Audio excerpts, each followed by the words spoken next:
feel like, especially for the long distances, they talk about hitting the wall, they talk about breaking through that barrier. Where is your wall? Do you even have a wall? And if you do, how do you get past it? Yeah, I mean, anyone who has run a marathon before or trained for a marathon would know it's a very humbling experience. It's the one sport that strips you of all the resources you have in your body, physically, psychologically, emotionally, until you can be reduced to a crawl to the finish line. So how do I, first of all, avoid hitting the wall? So that's proper preparation. I start preparing for a marathon months in advance and really try to be disciplined.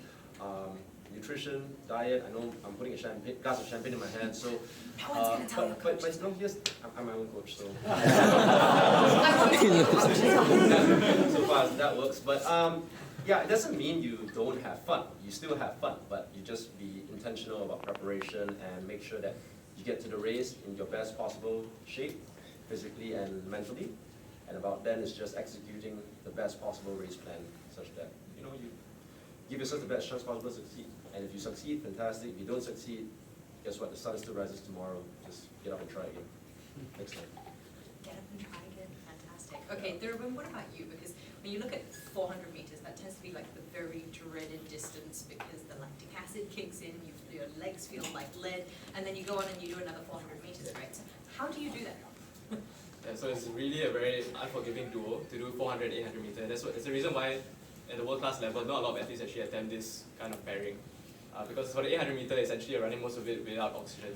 You know, your lungs are burning, but also your legs and everything just flush with lactic acid.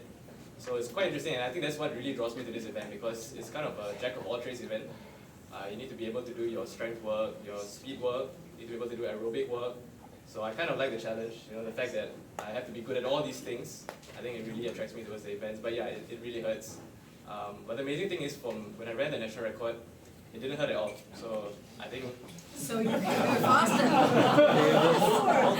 Not quite. I think that was my best effort. So why were you slowing down? So my body was slowing down, but in my mind, I was flying. Yeah, because I think we always try to find the moment where we're in the zone. I think, you know, even the young guys here in their own sport, they can relate. When you're really in the zone, everything clicks. It's just like quite a beautiful moment. And I had